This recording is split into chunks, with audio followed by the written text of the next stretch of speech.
서론 부분 읽어보세요. 지난 시간에 우리는 히브리서의 메시지 그리스도의 탁월성에 관하여 살펴봤습니다. 야고보서는 베드로 전후서, 요한 1, 2, 3서 및 유다서와 함께 유대인 성도들에게 보내진 공동서신입니다. 사도시대 당시 이단 시몬파는 행함을 무시한 채 단순히 믿음만 고백하며 구원받기에 충분하다고 가르쳤습니다. 이런 잘못된 주장들이 편만에 있는 상황에서 사도 야고보는 의롭다함을 받는 믿음은 반드시 행함이 있다라는 사실을 가르치기 위해 이 서신을 보낸 것입니다.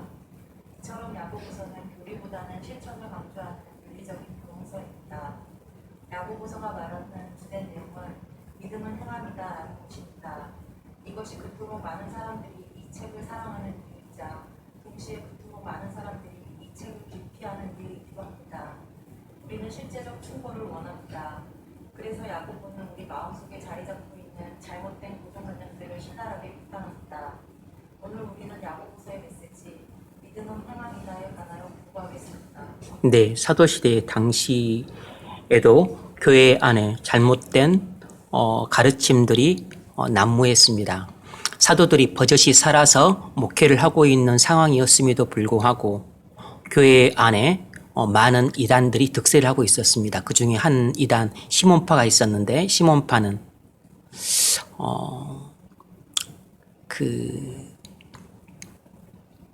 행함은 무시한 채 그저 믿는다고 고백하기만 하면 구원받기에 충분하다고 가르쳤습니다. 사도시대 당시에도 이런 자유주의 교리가 유행했다는 사실이 놀라울 뿐입니다. 그래서 사도 야고보는 의롭다함을 받는 믿음은 반드시 행함이 따른다 라는 사실을 가르치지 않을 수 없었던 것이에요. 단순히 믿는다고 말만 한다고 해서 구원받는 것이 아니다. 믿음으로 말미암아 의롭다함을 받는다는 이 가르침이 많은 사람들에게 오해가 되었습니다. 그래서 사람들은 믿는다고 고백하기만 하면 무조건 의롭다함을 받는다고 여겼던 것입니다. 오해죠.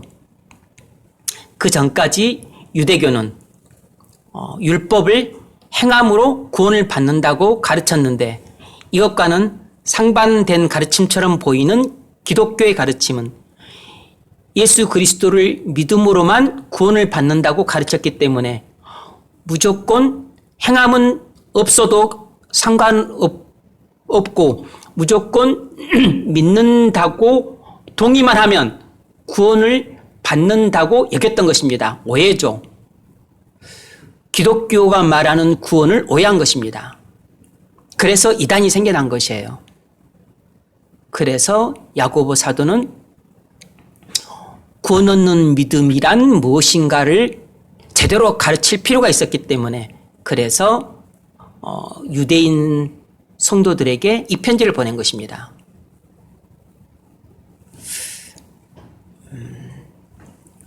많은 사람들이 야고보서를 오해를 했습니다. 모든 기독교 서신서들은 전부 믿음을 강조하고 있는데 이것만 유독 행함을 강조하고 있기 때문에 루터조차도 쓰레기 서신이라고 말할 정도로 잘못 평가를 받아왔습니다. 그러나 로마서의 가르침과 전혀 충돌하지 않습니다. 상반된 가르침이 아니에요. 동일한 가르침인 것입니다. 다만 믿음의 다른 측면을 강조했던 것뿐이에요. 여기는 기독교의 믿음에 있어서 기독교의 구원에 있어서 행함으로 구원받는 것이 아니라 믿음으로 구원받는다는 그 믿음의 측면을 강조한 것이고 여기서는 그 구원 얻는 믿음에 있어서 행함을 강조한 것입니다. 믿음으로 구원받는 건 맞지만 그 구원받는 믿음에는 반드시 행함이 뒤따른다라는 사실을 가르친 것이에요. 그래서 동일한 기독교의 구원에 이쪽은 믿음이라는 측면을 강조한 것이고 이쪽은 실천이라는 측면을 강조한 것입니다. 첫 번째 문제 읽어보세요. 야고보는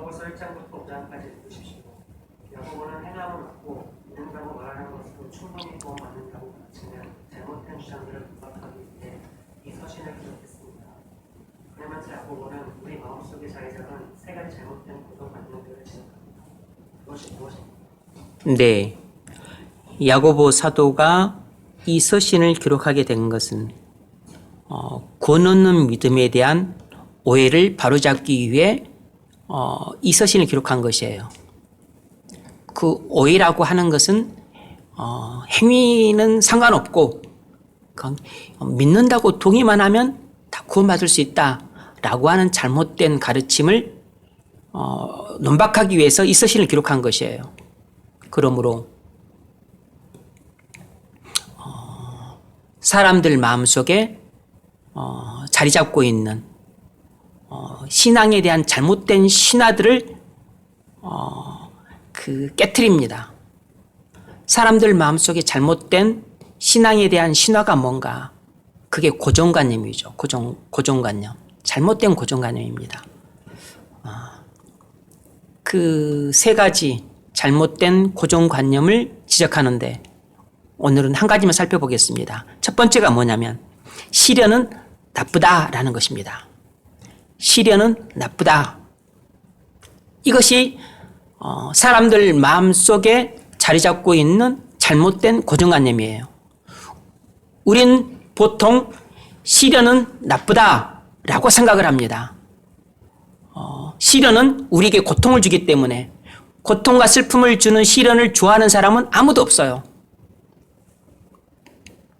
그래서 우리는 시련이 오면 본능적으로 그것을 피하려고 하고 그리고 인상을 쓰고 그리고 움츠려듭니다. 왜냐하면 시련은 우리에게 고통과 슬픔을 주는 경우가 많기 때문에 본능적으로 그것을 싫어해서 피하는 것입니다. 본능적인 반응이 싫다 그리고 피하고 싶다라는 것이에요.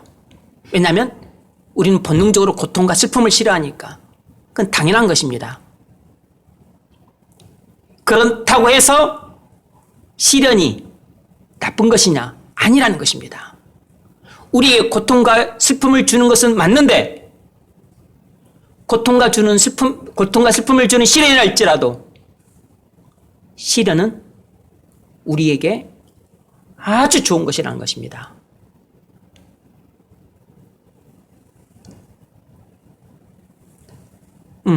거기 읽어보세요. 1장 2절. 내 형제들아 너희가 여러 가지 시험을 당하거든 온전히 기쁘게 여기라. 아멘. 내 형제들아, 성도들을 가리키는 거죠. 너희가 여러 가지 시험을 당하거든. 우리는 다양한 시험을 당합니다. 여기서 시험이라고 하는 말은 영어로 temptation, 유혹이 아니고 영어로 trials, 뭐죠? 여러 가지 시련들입니다. 여러 가지 어려움들이에요. 여러 가지 고난들입니다. 여러 가지 시련을 당하거든 온전히 기쁘게 여기라 그랬습니다. 영어로는 count all joy, 그러니까 시련을 완전히 기쁨으로 계산하라는 것입니다. 완전히 기쁨으로 간주하라는 것이에요. 그러니까 이것은 뭐가 필요한 거죠? 영적인 사고가 필요한 것입니다. 그러니까 시련을 그저 본능적 관점으로만 보게 되면 고통과 슬픔을 주니까 우리는 그것을 싫어하게 되고 피하게 돼요. 이것이 본능적인 반응입니다. 그래서 본능적으로 우리는 이것을 부정적으로 생각을 해요. 그런데 그렇게 하지 말라는 것입니다. 영적인 반응을 하라는 것이에요. 이 시련을 완전히 기쁨으로 계산하라는 것입니다. 영적인 사고가 필요한 거죠. 영적인 반응을 하라는 것입니다.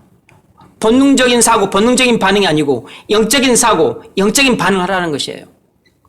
시련을 당하게 되면 우리는 본능적으로 그것을 싫어해서 피하는데 그렇게 하지 말고 시련을 당하면 이것은 정말로 기쁜 것으로 계산하라는 것입니다. 그리고 나서 이유를 4가지를 제시를 합니다. 읽어보세요. 문제. 사도 야고보가 시련을 온전히 기쁘게 여기라고 말하는데 네, 야고보가 시련을 온전히 기쁘라고 여기라고 말하는 네 가지 이유가 무엇인가? 오늘 그 네 가지 이유를 살펴보겠습니다. 왜 사도 야고보는 우리에게 시련을 완전히 기쁨으로 여기라고 말하는가? 그 이유를 네 가지를 제시합니다. 첫 번째 이유가 뭐냐면 시련은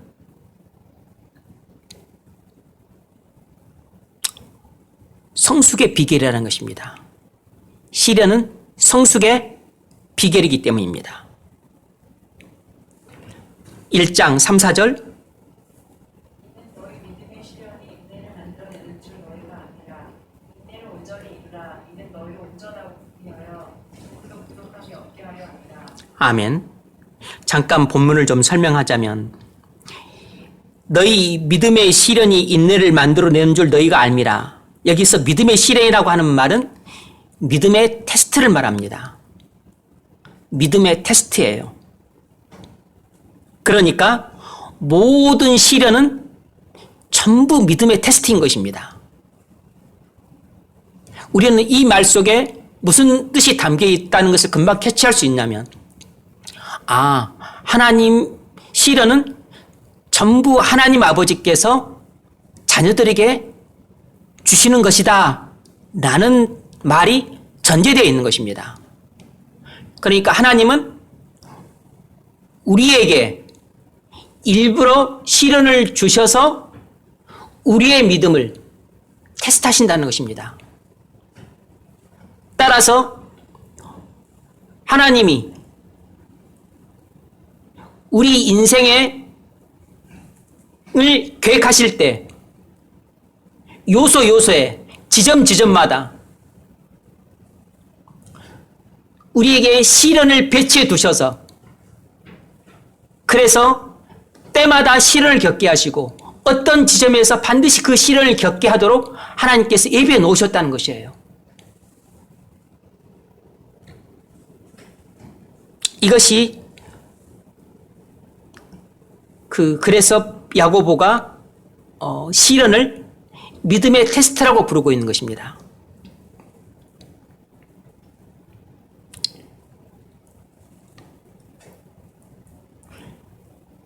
온전하고 구비하여 조금도 부족함이 없게 하려 함이라. 이 말은 성숙해 하기 위해서 시련을 주셨다는 뜻입니다. 성숙해 하기 위함이라 이 뜻인 것이에요. 그러니까 시련은 인내를 낳고 인내는 성숙을 낳는다는 것입니다.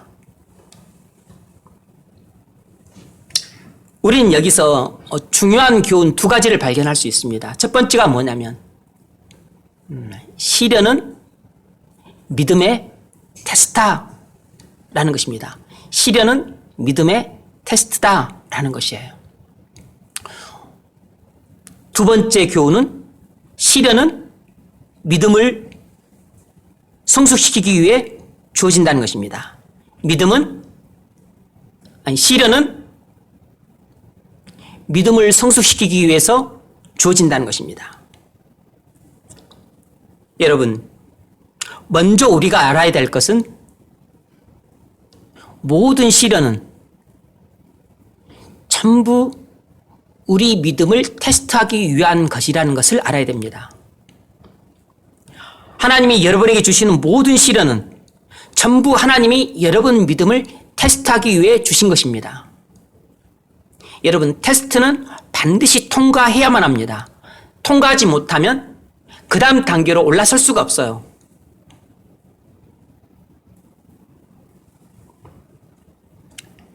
통과 못하면 통과할 때까지 그 단계의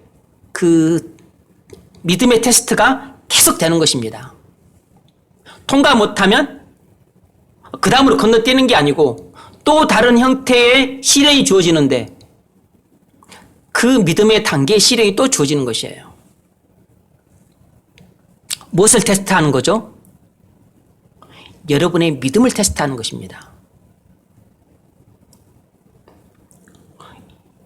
여러분의 직장이나 여러분의 능력을 의지하는 것이 아니라 정말로 주님 한 분만을 믿고 의지하는가, 이것을 테스트하기 위해 이 시련을 주시는 것입니다. 그리고 이 훈련을 하기 위해 이 시련을 주시는 것이에요. 하나님 마음에 예를 들면 하나도 부족함 없이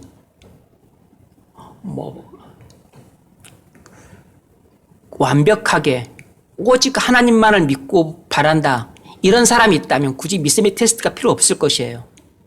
물론 그런 사람은 이 땅에 없죠.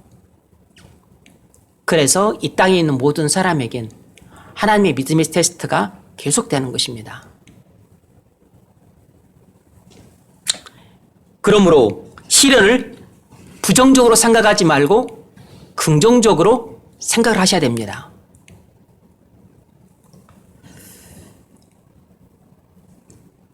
시련, 그러면 우리는 본능적으로 그것을 부정적으로 생각하게끔 메커니즘이 작동을 해요. 그래서 이것을 바로잡기 위해서 지금 여러분에게 교훈을 하고 있는 것입니다. 그냥 본능적으로 받으면 모든 시련은 다 우리에게 부정적으로 다가와요. 왜냐하면 우리를 힘들게 하기 때문입니다. 우리를 불편하게 만들기 때문에 그래요. 우리를 너무 괴롭고 아프게 만들기 때문입니다.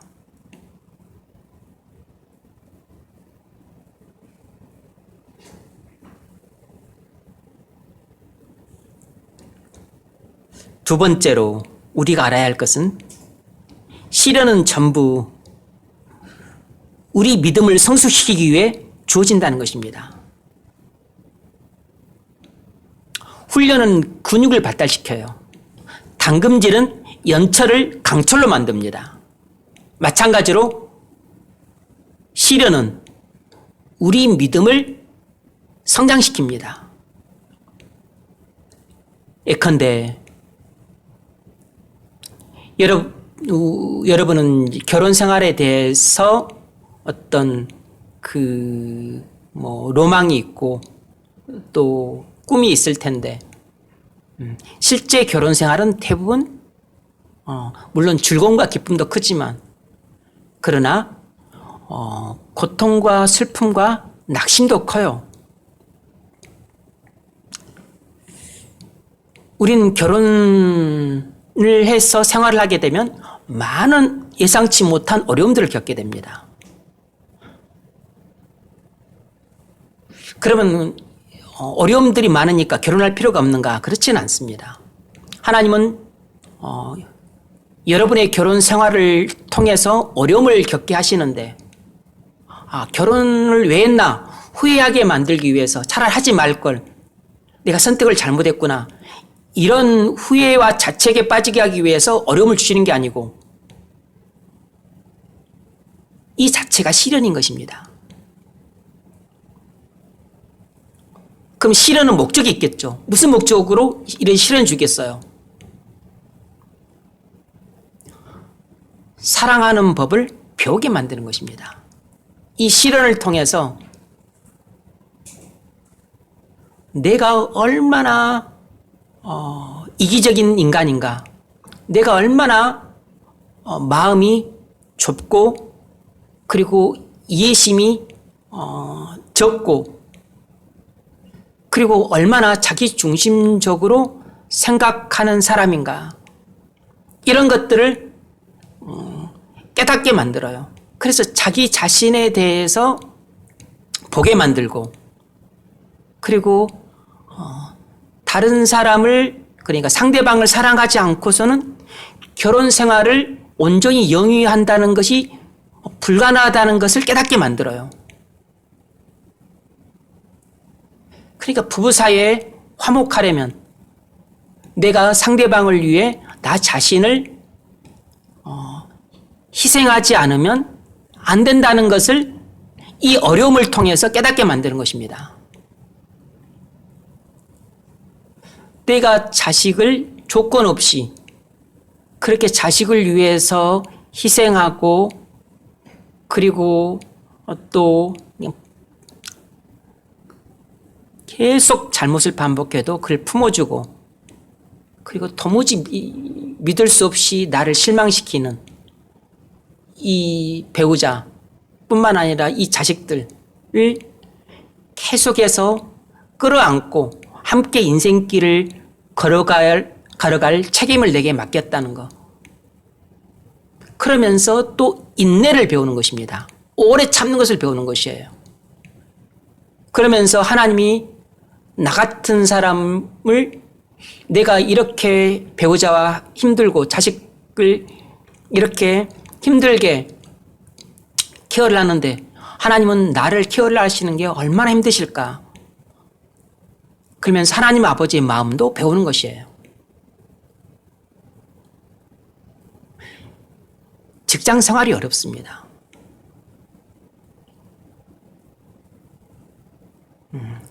일도 어렵지만 특히 인간관계가 힘들어요.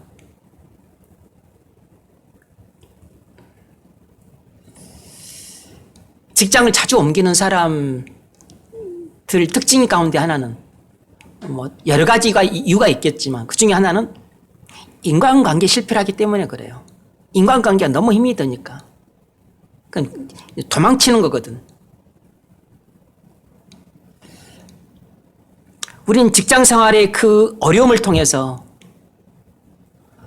다른 사람을 섬기는 법을 배우는 것입니다. 다른 사람의 그 못남과 어리석음과 그리고 그 불합리함을 그냥 이렇게 품어주는 법을 배우는 것이에요. 다른 사람들과 의사소통하는 법을 배우는 것이고, 그리고 다른 사람들, 나하고 생각도 맞지 않고, 그리고 가치관도 맞지 않고, 여러 가지가 맞지 않는 그런 사람들과 인간관계를 맺는 법을 배우는 것입니다.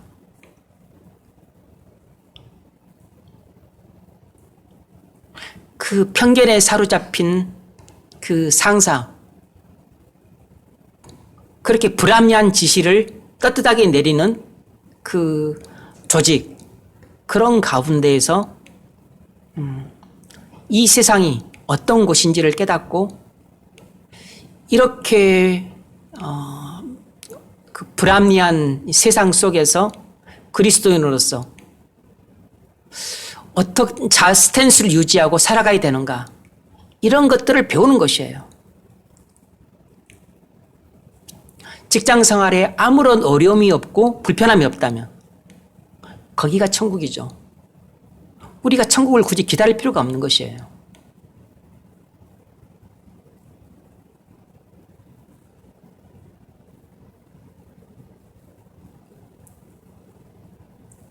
우리는 군대를 가면 어려움을 겪습니다.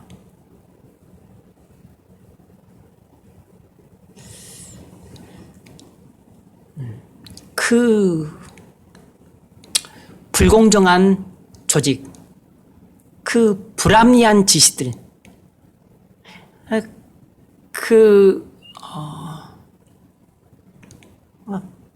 대단히 구닥다리 그 조직 시스템, 답답하기 그지없어요. 행정은 대부분 가라고.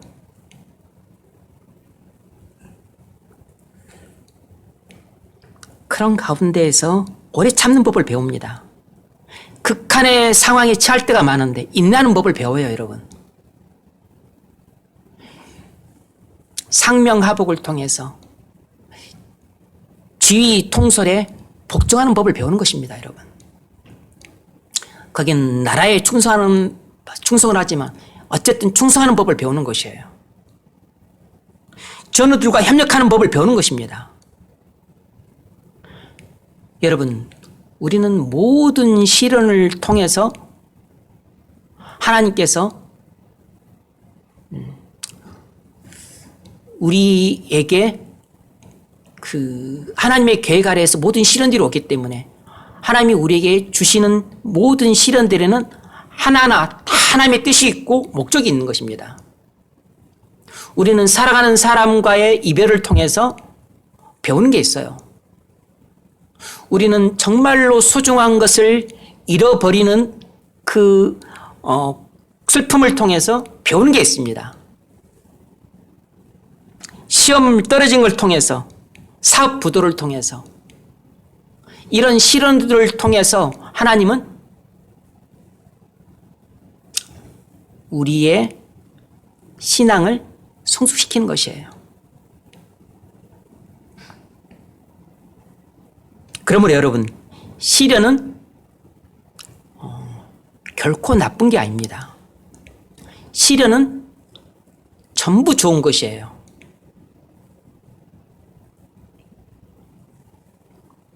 그것이 육체적인 시련이든 영혼의 시련이든 어떤 시련이든지 간에 하나님의 계획 아래서 하나님 아버지가 자녀인 내게 주시는 시련은 하나에서부터 100까지 전부 좋은 것입니다. 직장 해고도 되게 좋은 것이에요. 그토록 내가 사랑하는 사람과의 그 사별도 되게 좋은 것입니다.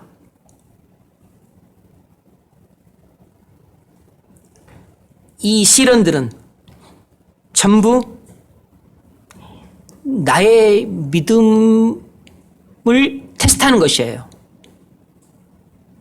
그래서 이 테스트를 통과하게 하심으로써 나의 믿음을 한층 성장시키시는 겁니다.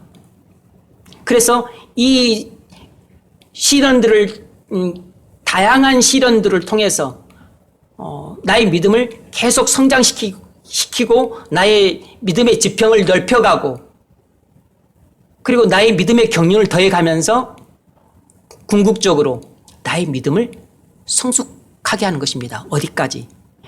그리스도의 믿음의 장성한 분량이 충만한 데까지 이르도록 나의 믿음을 성숙시켜가는 것이에요. 그러므로 여러분, 시련이 오면 부정적으로 생각하지 말고 긍정적으로 생각하십시오. 시련이 오면 본능적으로 우리가 움츠러들기 마련인데, 그래서 피하고 그것을 피하고 싶은 마음이 드는데, 그건 어쩔 수 없지만, 그러나 이걸 영적으로 사고하고 영적으로 민감하게 반응할 수 있도록 그렇게 대처를 하셔야 돼요. 또 때가 되어서 올 것이 왔구나. 하나님이 나를 사랑하셔서 내 인생 계획 가운데 하나님이 이 지점에 또 나를 위해 시련을 배치해 두셨구나. 또 이 시점에 또 하나님이 나를 위해 시련을 준비해 두셨구나. 이렇게 생각을 하셔야 됩니다. Count all joy.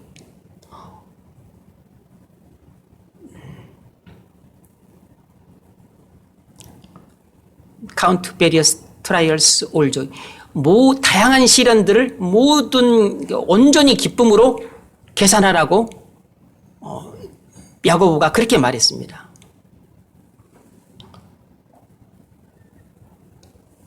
그러므로 시련이 오면 하나님이 나를 사랑하셔서 내 인생 길에 배치해 놓으신 것이다. 이렇게 간주하셔야 됩니다. 그래서 지금 당장 눈으로 볼 때는 고통스럽고 슬픈 것이지만 그러나 눈에 보이지 않는 이면에는 나의 믿음을 성장시키기 위한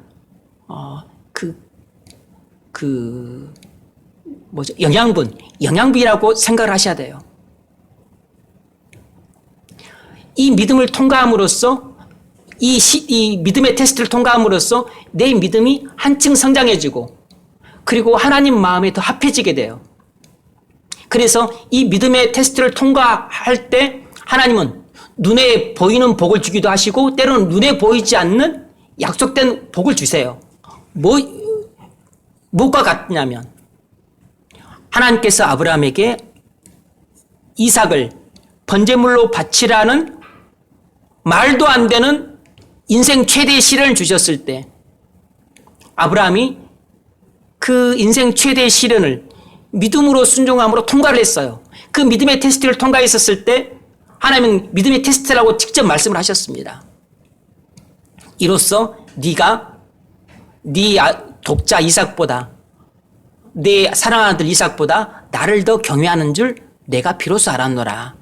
하나님은 사랑하는 독자 이삭을 더 사랑하는지 아니면 하나님을 더 사랑하는지 그걸 테스트해보고 싶으셨던 것입니다. 그걸 통과하고 나서 하나님은 아브라함에게 주기로 약속되어 있던 복을 주십니다. 내 씨로 말미암아 천하 만민이 복을 받으리라. 그럼 모든 믿음의 테스트를 통과하고 난 후에는 눈에 보이지 않는 영적인 복을 받기도 하고 때로는 필요하면 눈에 보이는 육적인 복을 받기도 하는 것입니다. 그러므로 믿음의 테스트는 마치 뭐와 같냐면 여러분이 요즘에는 갤러그 같은 어쨌든 그런 류의 그 게임들 있죠. 가다 보면 뭐가 하나 나와요. 그래서 그걸 먹으면 점수를 받아. 500점, 600점. 그러니까 그런 것과 같은 것입니다.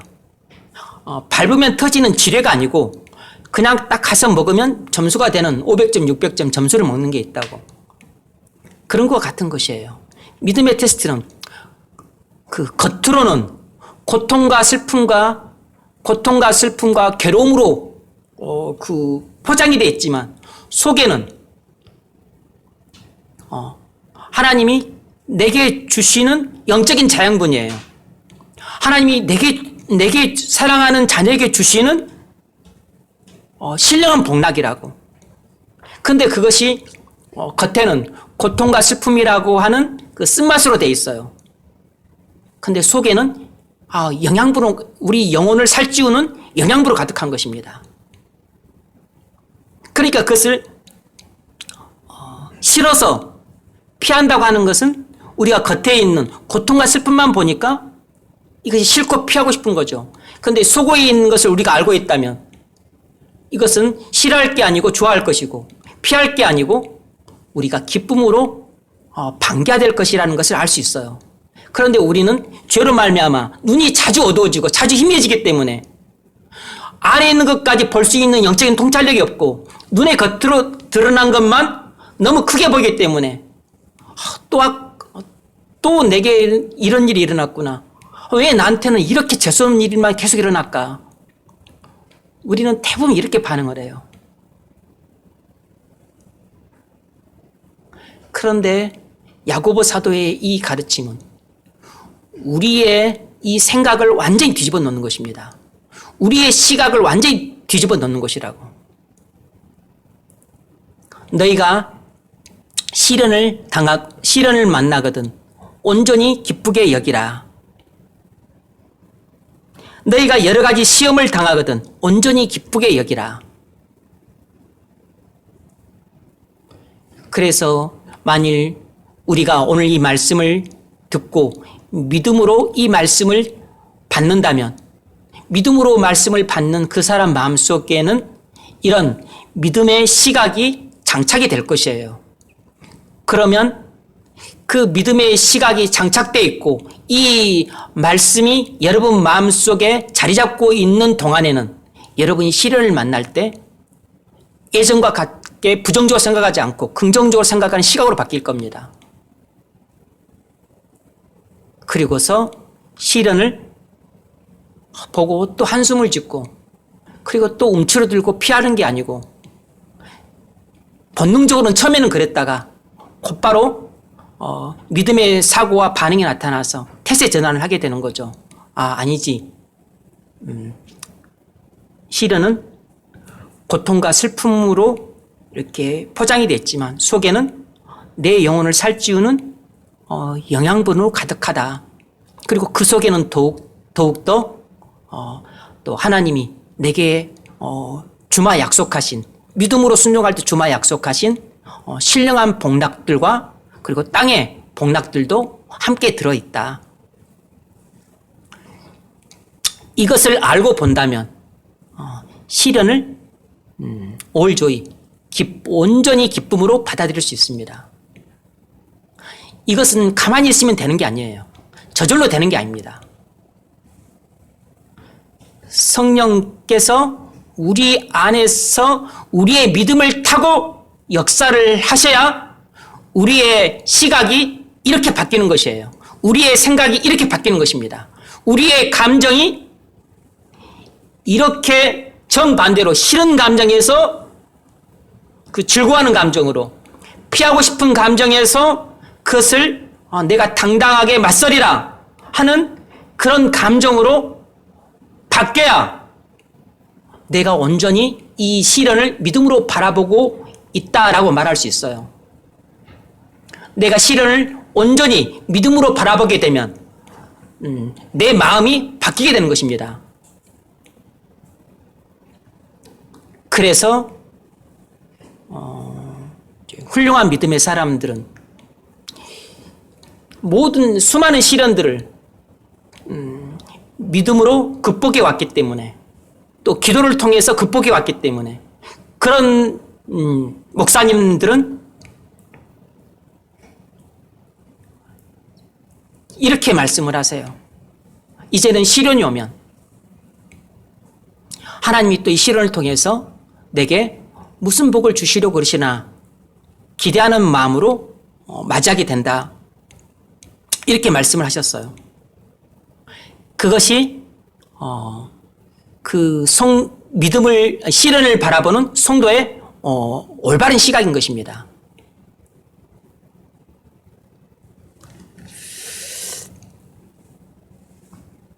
그러므로 여러분도 시련을 잘 활용하십시오.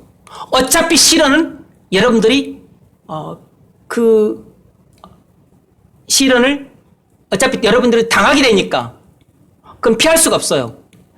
어차피 당해야 될 시련, 그것을 여러분들이 믿음의 관점으로 보고서 고통과 슬픔을 주는 이것을 또 어떻게 피해야 되나, 또 어떻게 감당을 해야 되나, 한숨과 탄식 속에서 불만과 불평을 품고, 그리고 막 또 짜증내면서 그렇게 당해서 얻을 유익이 별로 없죠. 그냥 이것을 나의 믿음의 테스트라 여기고 통과해야지. 그리고 처음에는 고통과 쓴맛으로 다가오지만, 그러나 내 영혼을 살찌우고 기름주고 윤택하게 하는 영양분이 가득해서 내 믿음을 한층 성장시킬 것이다. 그래서 이 못나고 찌질한 내 모습이 더 커지고, 그리고 더 내 믿음의 지평이 확장될 것이다. 그리고 내가 예상치 못한 반드시 하나님이 신령한 복을 주실 것이고, 필요하면 땅에 기름진 복도 내게 주실 것이다. 이런 기대를 가지고 여러분 시련을 바라보십시오. 어차피 다가오는 시련 여러분 피할 수는 없습니다. 시련을 그런 시각으로 바라보고 대하시기 바랍니다. 두 번째로, 우리가 시련을 온전히 기쁘게 여겨야 되는 두 번째 이유가 뭐냐면, 시련은 우리로 하여금 전적으로 하나님만 의지하도록 만들기 때문입니다. 시련은 우리로 하여금 전적으로 하나님만 의지하도록 만들기 때문이에요. 1장 5절로 8절 읽어보십시오. 너희 중에 누구든지 지혜가 부족하거든 모든 사람에게 후히 주시고 꾸짖지 아니하시는 하나님께 구하라. 그리하면 주시리라. 오직 믿음으로 구하고 조금도 의심하지 말라. 의심하는 자는 마치 바람에 밀려 유동하는 바람을 같으니 이런 사람은 무엇이든지 주께 얻기를 생각하지 말라. 그 마음을 품어 모든 일에 정함이 없는 자니라. 아멘.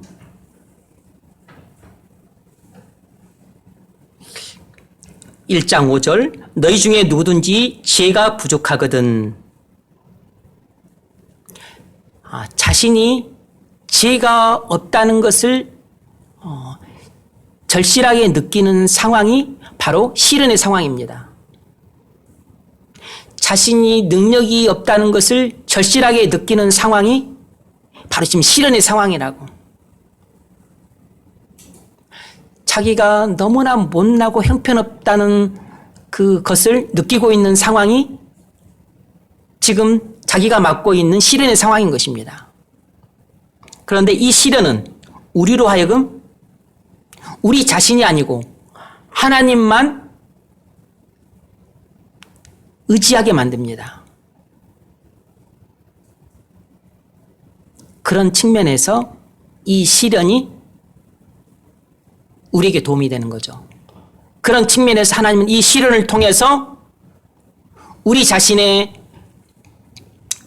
그 외모나 우리 자신의 돈이나 우리 자신의 학력이나 우리 자신의 재능이 아니고 이런 것으로는 지금 내가 처한 상황을 해결할 수가 없고 이 상황을 해결하기 위해서는 오직 하나님의 도심만 필요하다고 느꼈을 때 그때가 바로 지금 내가 처한 시련의 상황인데 이런 시련의 상황이 우리로 하여금 내 자신은 바라보지 않고 오직 하나님만 바라보도록 만드는 것입니다.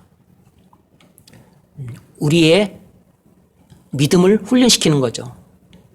오직 하나님만 바라보고 오직 하나님만 의지하도록 만드는 이 훈련, 바로 시련이 이 훈련을 시키는 것입니다. 하나님은 이 시련을 통해서 우리가 우리 자신을 의지하지 않고 오직 하나님만 전적으로 의지하도록 그렇게 훈련을 시키는 것이에요. 만일 우리가 무엇이든 우리 힘으로 할 수 있다면 우리는 굳이 하나님을 믿고 의지할 필요가 없습니다. 우리 힘으로 할 수 있는데 뭐하러 하나님을 의지를 해요? 그러나 우리가 우리 힘으로 해결할 수 없는 상황에 처하게 되면 그때 우리는 오직 하나님만 바라보게 됩니다. 오직 하나님만 믿고 의지할 수밖에 없게 돼요. 그래서 하나님이 우리에게 우리 힘으로는 해결할 수 없는 시련을 보내셔서 우리의 한계를 깨닫고 오직 하나님만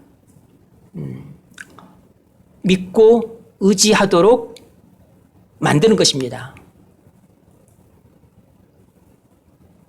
오직 하나님만 믿고 의지하도록 만드는 그 훈련을 하나님은 시련을 통해 하세요. 그래서 하나님은 우리가 이 땅을 살아갈 때 자녀인 우리를 하나님께 붙들어 매두는 하나의 방법으로서 시련을 계속 사용하십니다. 그래서 우리는 죽는 날까지 이 땅에서 고난의 학교를 졸업하지를 못해요. 우리는 죽어야만 이 땅에서 고난의 학교를 졸업하는 것입니다. 우리는 그리스도인이 되는 순간부터 그리고 죽는 날까지 우리는 하나님 우리 인생 길에 하나님의 계획을 따라 다 시련들을 배쳐 놓으셨기 때문에 우리는 인생이 마쳐야만 고난의 학교도 졸업을 하는 것입니다.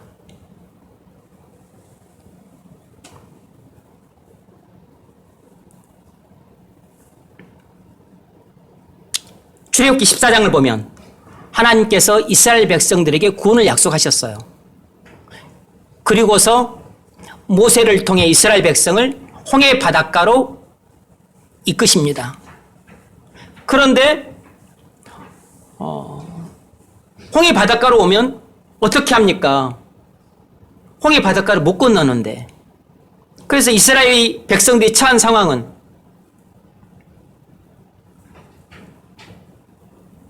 좌우는 산으로 가로막혀 있고 좌우는 산으로 가로막혀 있고 그리고 앞에는 홍해 바다가 떡 버티고 있고 뒤에는 바로의 군대가 추격하고 있고 완전히 도갈에 든 쥐 꼴이 되어버렸습니다.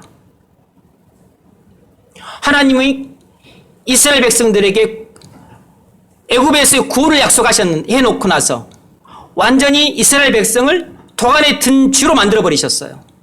오도가도 못하게 만들어버리셨습니다. 이스라엘 백성들에게 감당할 수 없는 시련이죠. 이스라엘 백성들이 자력으로 해결할 수 없는 시련이에요. 왜 하나님은 이스라엘 백성들을 이런 상황에 몰아넣었을까요? 이유는 딱 하나죠. 하나님께서 이스라엘 백성들에게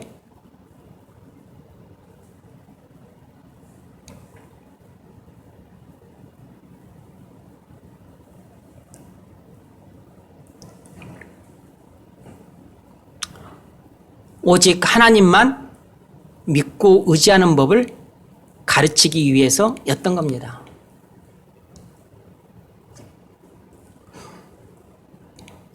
구원은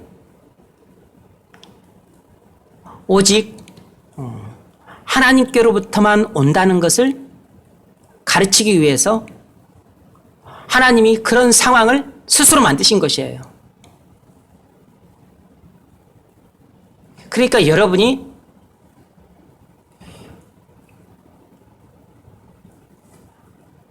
앞뒤가 막히고 그리고 좌우도 막히고 그래서 도무지 어떤 쪽으로도 피할 수 없는 그런 막다른 골목길에 다다른 그런 절망적인 상황에 처했을 때 그건 하나님이 여러분을 그런 상황으로 몰아넣으신 것입니다. 그런데 망하게 하기 위해서가 아니고 강팍하고 어리석은 여러분을 구원은 오직 하나님께로부터만 온다는 사실을 깨닫도록 하기 위해 그렇게 극한 상황으로 몰아넣으신 것이에요. 그래서 오직 하나님만 바라보고 그리고 오직 하나님만 의지하도록 훈련시키기 위해서 하나님이 여러분에게 그런 시련을 주신 것입니다. 혹시 지금 여러분이 여러분 힘으로 해결할 수 없는 상황에 처해 계십니까? 그렇다면 그것은 매우 좋은 징조입니다. 왜냐하면 하나님이 여러분과 함께하고 계신다는 결정적인 증거예요.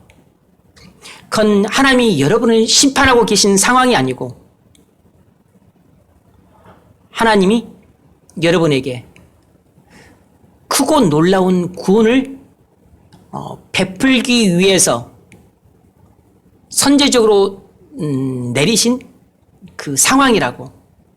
이스라엘 백성이 완전히 도간에 든 지 꼴이 되어서 그들은 이제 죽었다라고 절망에 빠졌지만 그것은 죽는 절망적인 상황이 아니고 하나님의 그 구원하심으로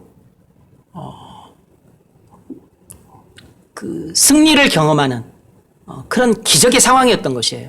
그러니까 여러분 힘으로 해결할 수 없는 막다른 골목길에 여러분이 몰렸다면 그때야말로 여러분이 모든 걸 내려놓고 하나님만 전심으로 믿고 의지해야 될 때임을 알고 그 사인을 보고서 얼른 여러분이 말씀을 붙잡고 하나님 앞에 무릎을 꿇고 그리고 하나님만 믿고 의지하셔야 합니다.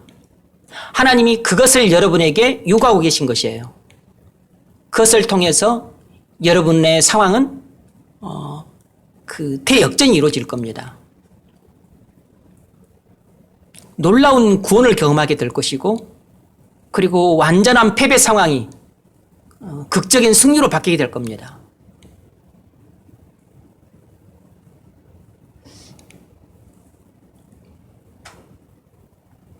세 번째로 우리가 시련을 온전히 기쁘게 얘기해야 되는 이유가 뭐냐면 시련은 우리에게 이 세상의 것들은 사라질 것임을 가르치기 때문입니다. 시련은 우리에게 이 세상의 것들은 머지않아 사라질 것이라는 것을 가르치기 때문이에요. 1장 9절로 12절 읽으세요. 낮은 형제는 자기 높음을 자랑하고 부한 자는 자기 낮아짐을 자랑하시니 이는 그가 풀의 꽃과 같이 지나간다. 해가 높고 뜨거운 바람이 불어 풀을 말리면 꽃이 떨어져 그 모양이 아름다움이 없어지겠죠. 부한 자도 그 행하는 일에 이와 같이 세전한다. 시험을 쓰는 자는 복이 있나니 그는 시련을 견디어 인사 주께서 자기를 사랑하는 자들에게 약속하신 생명의 멸류관을 얻을 것이기 때문이다.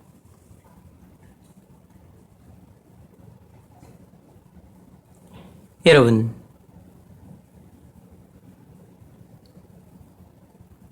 낮은 형제는 자기의 높음을 자랑하고 부한 자는 자기의 낮아짐을 자랑할지니 이는 그가 풀의 꽃과 같이 지나감이라.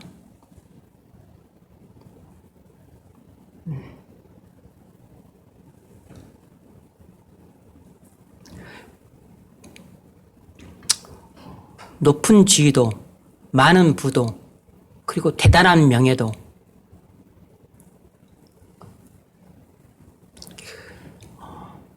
풀 시들듯이 시든다는 것입니다. 꽃이 떨어지듯이 금세 떨어진다는 것이에요.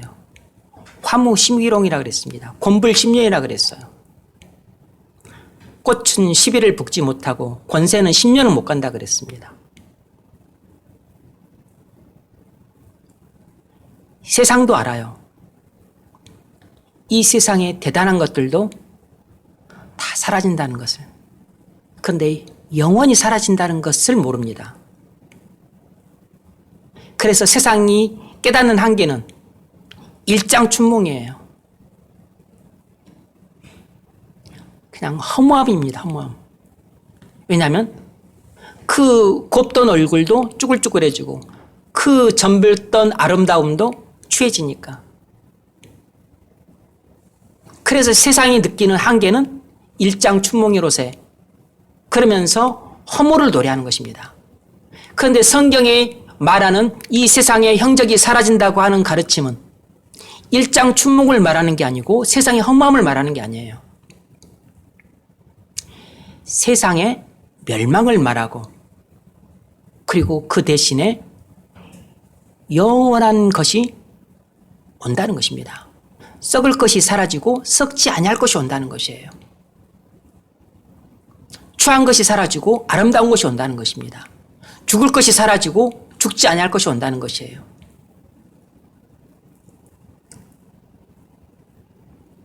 뭐죠?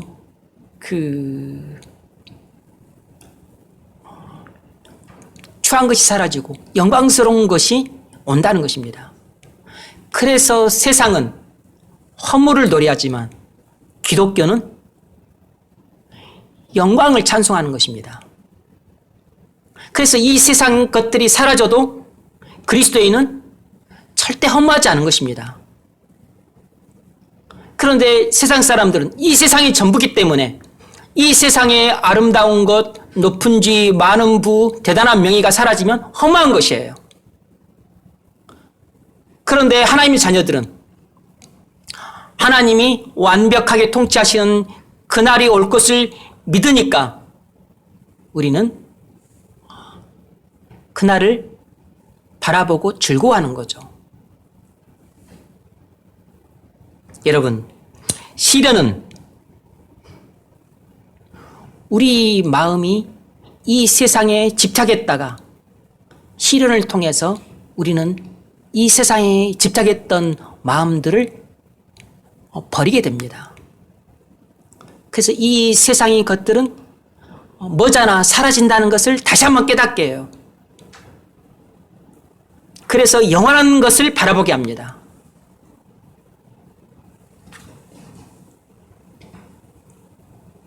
제가 예전에 신대원 다닐 때 여름철 방학 때 돈도 없고 갈 곳도 없고 그래서 그냥 양지 그 기숙사에서 그 돈 없고 가난한 전도사님들과 함께 그 기숙사 생활하고 있을 때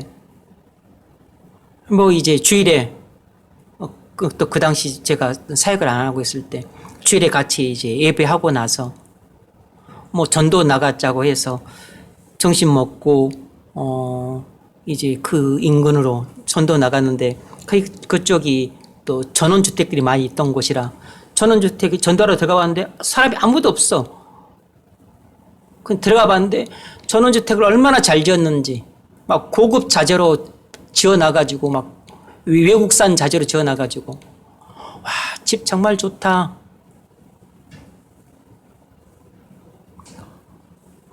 그 생각이 들면서 집 정말 좋다. 막 부럽다는 생각이 밀려들 즈음에 한 전도사님이 그렇게 했습니다. 좋긴 뭐가 좋아. 우리 아버지 집은 이거하고 비교가 안 되게 훨씬 좋지. 그 말 한마디에 정신이 번쩍 들었습니다. 아, 그래. 내가 살 집은 여기가 아니고 저 하늘나라에 있지.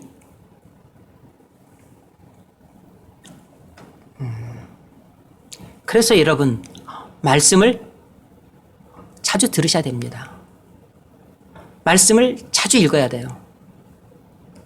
하나님과 자주 교통을 해야 됩니다. 그렇지 않으면 우리는 눈에 보이는 것이 현혹이 돼요. 귀에 들리는 것이 현혹이 됩니다. 손으로 만지는 것이 현혹이 돼요. 그래서 정신줄을 놔버립니다. 그 이태리산 그 대리석으로 깐 그 뭐죠? 그 주방, 그리고 또 이태리산 고급 그 가구들, 여러분 눈 돌아갑니다.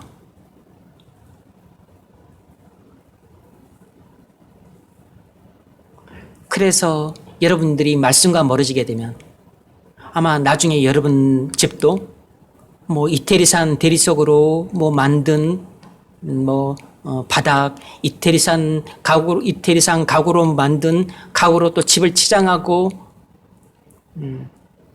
아마 그러고 있을 겁니다. 그거 다 씹어먹지도 못할 건데.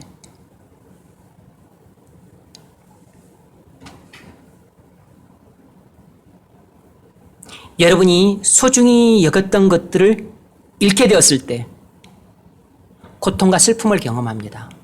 여러분이 사랑하는 사람과 헤어졌을 때 하늘이 무너지는 것 같은 고통과 슬픔을 경험을 해요. 하나님이 왜 우리에게 이런 시련들을 주셨을까요? 우리가 그 어렵게 얻었던 사회적인 높은 지위들 잃게 될 때가 있습니다. 우리가 그 애써 벌었던 돈들, 땅들, 그게 다 남의 것으로 넘어갈 때가 있습니다. 왜 그런 것들을 잃게 만들까요? 하나님이 이 세상에 대한 집착을 버리도록 만드시는 것이에요. 이 세상 것들은 사라진다는 것을 자꾸 상기하게 만드시는 겁니다. 그래서 하나님을 바라보게 하시는 것이에요. 영원한 것을 주목하게 만드시는 겁니다.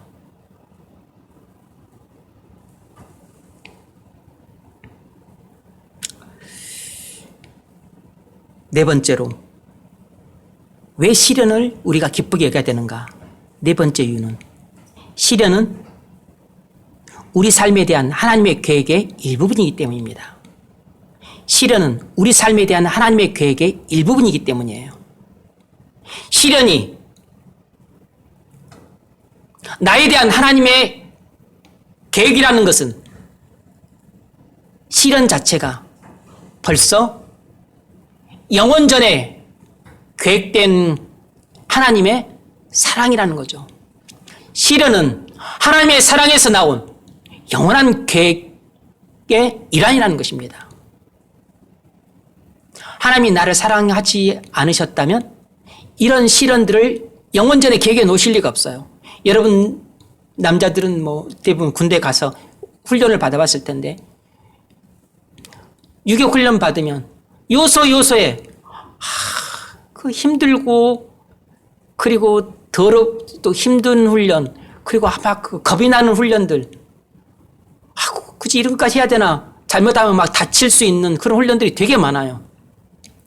그리고 잘못 균형 못 잡고 하다가는 또 그 똥통 같은 꾸정물에 빠지는 그런 것도 있고, 그 뭐 이렇게 그 밧줄로 돼 가지고 또 무슨 외줄타기 같은 거, 뭐 막타워, 요소에서 다 비치해 놨어요. 왜죠?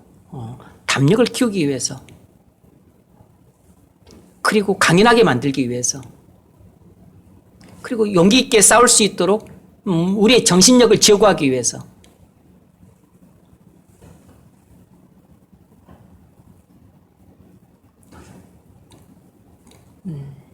용맹한 군인이 되려면 훈련을 받아야 돼요. 하나님 자녀로서 용맹한 믿음의 사람이 되려면 반드시 시련들을 다 통과해야 됩니다. 고난의 훈련들을 다 통과해야 돼요.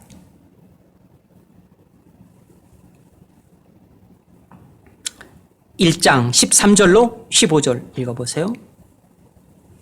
사람이 시험을 받을 때에 내가 하나님께 시험을 받는다 하지 말지니 네, 여기서 시험은 템프테이션, 유혹을 말하는 겁니다. 여기서 시험은 템프테이션, 유혹을 말하는 것이에요. 유혹은 우리를 사망으로 이끄는 악한 시험입니다. 우리를 사망으로 이끄는 악한 시험을 하나님은 주지 않으세요. 이것은 죄가 주는 것입니다. 이것은 세상이 주는 것이에요. 이것은 사단이 주는 것입니다. 우리의 원수가 우리를 넘어뜨리고 사망에 이끌기 위해서 우리를 템프테이션, 유혹하는 것입니다. 하나님은 절대로 우리를 넘어뜨려 사망에 빠뜨리기 위해서 우리를 유혹하지 않습니다. 하나님이 우리에게 주는 것은 전부 트라이얼이에요. 시련이에요. 시련.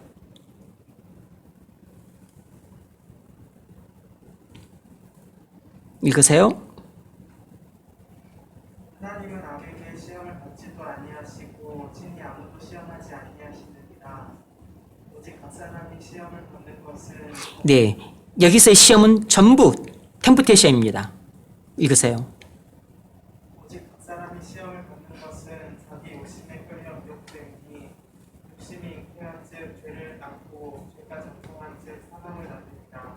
아멘.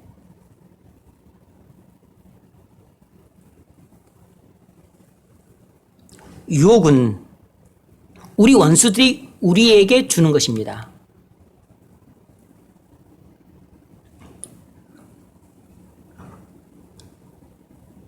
육체 종욕, 안목의 종욕, 이 세계 자랑들을 자극해서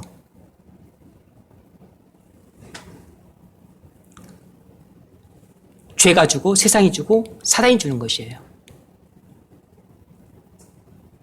이것에 걸려 넘어지게 되면 사망에 이르게 됩니다. 영적인 사망에 이르게 된다고. 육체의 사망에도 이르게 될 수 있습니다. 하나님은 우리에게 이런 템프테이션을 주지 않아요. 하나님이 우리에게 주시는 것은 트라이얼, 시련입니다. 시련. 고통을 주는 시련, 슬픔을 주는 시련. 우리에게 또 때로는 낙심을 줄 수 있는 시련, 이런 시련들을 주세요. 직장을 해고당한다든지 아니면 시험에 떨어진다든지 아니면 갑작스럽게 또 질병에 걸린다든지 사고를 당한다든지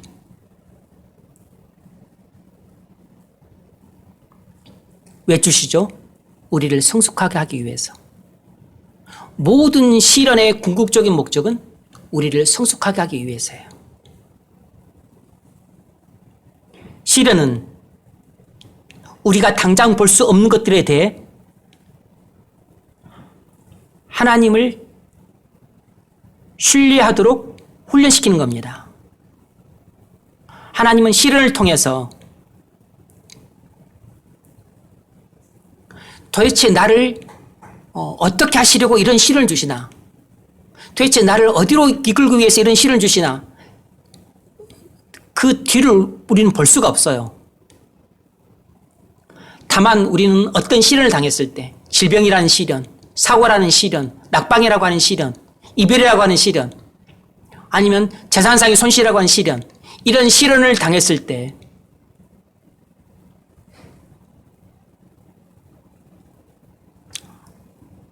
하나님은 나 자신도 의지할 대상이 못 되고 부모님도 의지할 대상이 못 되고 아무도 의지할 대상이 못 되고 오직 하나님만 믿고 의지할 만한 대상이라는 것을 알 수 있도록 그렇게 우리를 훈련시키는 겁니다. 이렇게 우리의 믿음을 연단시키세요. 그래서 우리의 믿음을 강하게 만드는 것입니다. 그래서 하나님이 우리에게 주시는 시련을 우리가 믿음으로 잘 통과하게 되면 반드시 우리의 믿음은 성장하게 되어 있고 그리고 궁극적으로 우리의 믿음은 성숙하게 되어 있습니다.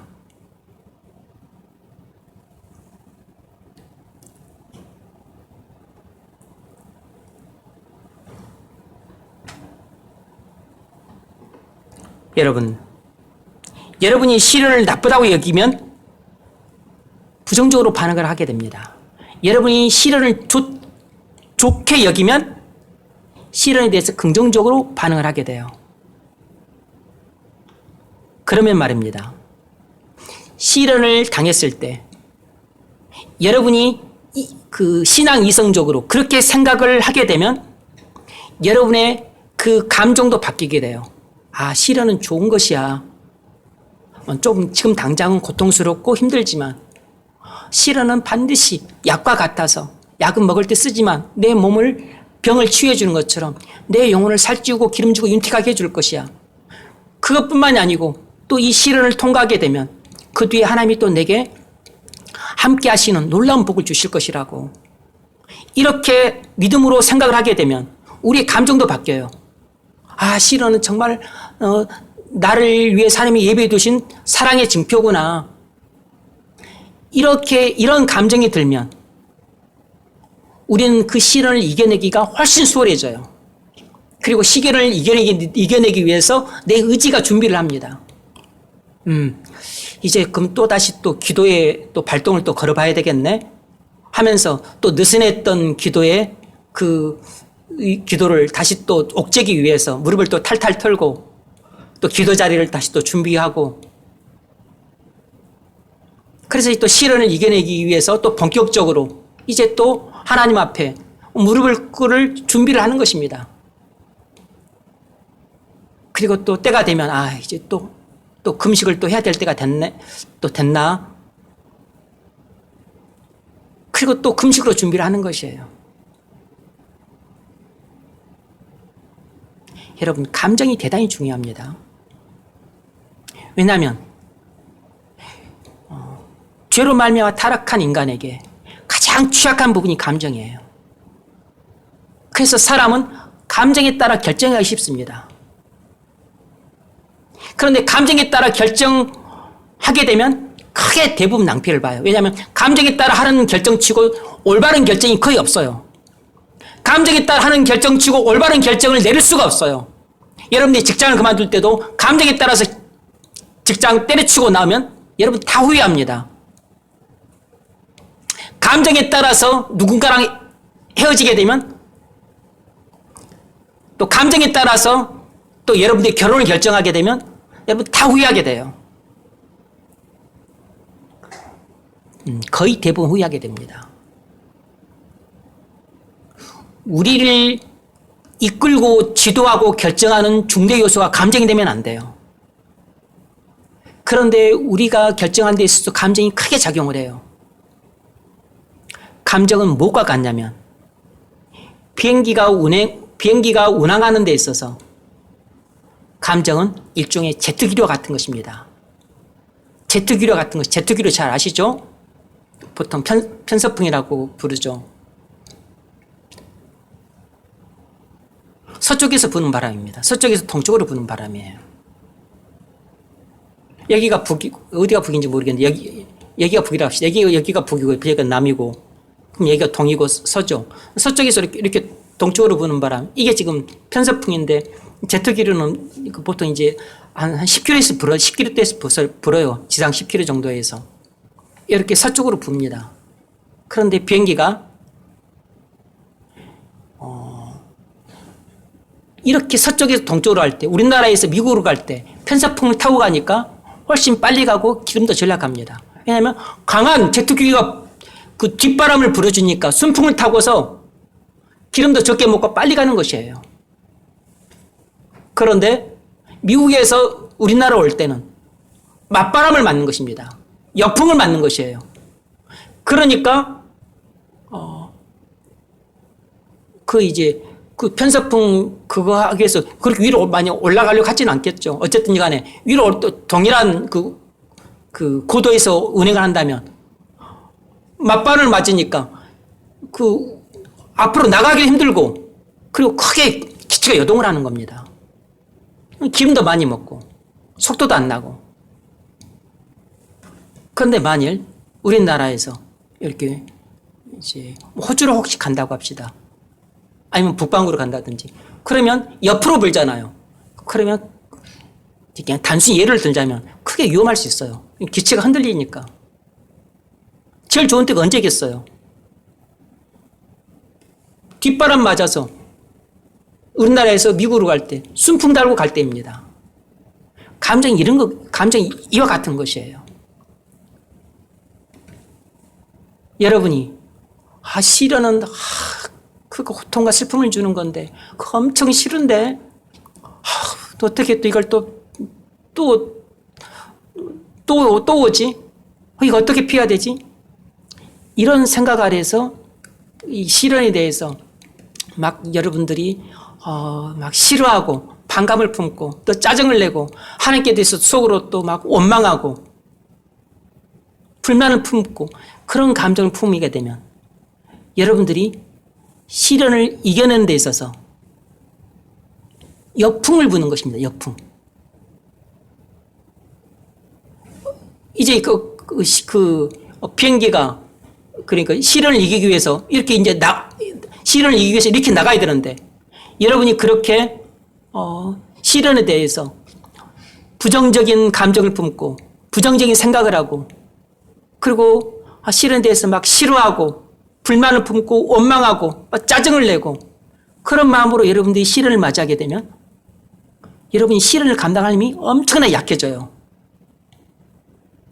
그리고 시련이 여러분에게 시험이 돼버립니다. 그래서 여러분이 실족하게 만들어요. 그래서 믿음이 약한 사람은 그냥 넘어져 버립니다. 그 자리에서 꼬꾸라져 버려요. 나둥가라져 버립니다. 그리고서 그 시련을 이겨내기 힘드니까 도망쳐 버립니다. 시련을 계속 맞서기 힘드니까 피해버려요.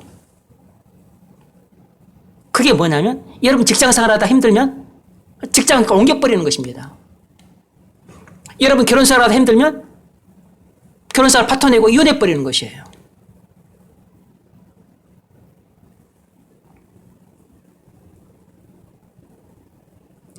친구관계 하다가 힘들면 그냥 끊어버리는 것입니다.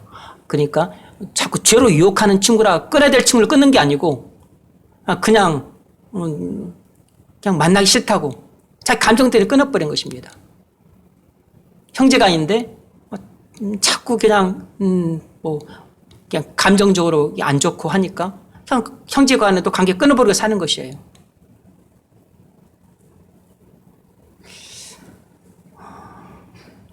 시련에 대해서 여러분들이 긍정적으로 생각을 해야 여러분의 감정도 긍정적으로 감정이 나옵니다. 그래서 시련은 지금 당장에만 고통과 슬픔을 주는 쓴맛이 오지만 내 몸을 유익하게 만드니까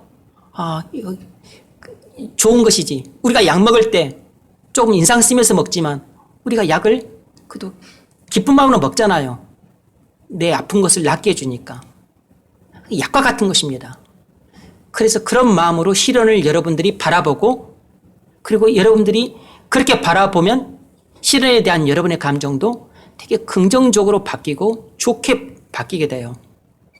그래서 시련을 여러분들이 기쁨으로 여길 수 있게 되면 여러분들이 시련을 이긴 데 있어서 이게 순풍을 불어주니까 시련을 이길 힘이 훨씬 커지게 됩니다. 그래서 시련을 이기기 위해서 이제 말씀을 읽다가 안 읽다가 내 멋대로 했지만 말씀을 열심히 읽어야 되겠다. 그래서 안 읽던 성경도 10장씩 읽게 되고 이제 시련을 이겨내려면 기도를 해야지 하고서 또 기도 자리도 먼지 풀풀 쌓던 거 이렇게 털고 또 무릎을 꿇고 또 기도하기 시작하고 그래서 시련을 이겨낼 준비를 하게 되는 것이에요. 그리고 예전에 말씀을 들을 때 그랬지. 이 시련은 전부 믿음의 테스트라고. 내가 통과를 해야지. 그래서 믿음이 성장해야지. 뿐만 아니라 또 통과하고 나면 하나님이 아브라함에게 복을 주셨던 것처럼 또 내게 신령한 복을 주실 것이야. 뿐만 아니라 필요하면 또 내게 이 땅의 복도 주실 것이라고.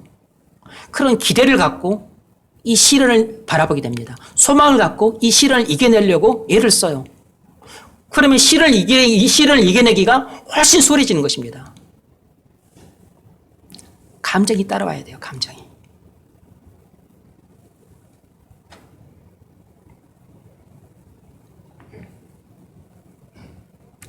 시련은 하나님께서 여러분의 인생길에 영원전에 계획하셔서 예배 두신 것입니다. 그러므로 시련은 여러분 삶에 대한 하나님의 계획의 일부분이에요. 영원전 계획입니다. 영원전 사랑에서 나온 계획이에요. 하나님이 여러분의 위글리스 주신 것입니다. 말씀을 맺겠습니다. 여러분, 우리 신앙생활 하는 모든 그리스도인들 마음속에는 잘못된 고정관념 3가지가 있다고 야고보는 지적합니다. 그중 첫 번째가 시련은 나쁘다는 것이에요. 그러나 시련은 절대로 나쁜 것이 아니라고 야고보가 말합니다.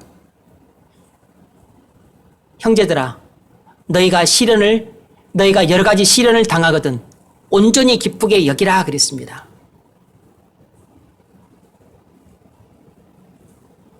시련은 우리에게 고통과 슬픔을 당장에는 주지만 그러나 우리 영혼을 살찌워서 우리의 믿음을 성장시킵니다. 그래서 궁극적으로 우리 영혼을 성숙시켜요. 그러므로 시련은 우리 믿음의 테스트입니다.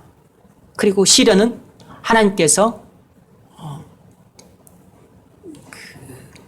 우리 믿음을 성숙시키기 위해서 준비해 놓으신 것이에요. 그러므로 시련을 대할 때 항상 긍정적으로 생각하고 그리고 그것을 즐겁고 기쁜 마음으로 받아들이십시오. 그래서 시련을 잘 이겨내십시오. 그러면 반드시 여러분 영육간에 복이 임할 것이고 그리고 좋은 결과가 오게 될 겁니다. 저와 여러분이 또 개인적으로 닥친 시련, 가정적, 직장적으로 닥친 시련, 교회적으로 닥친 시련들이 오히려 우리에게 큰 성장의 걸음이 되기를 주의 이름으로 축원합니다.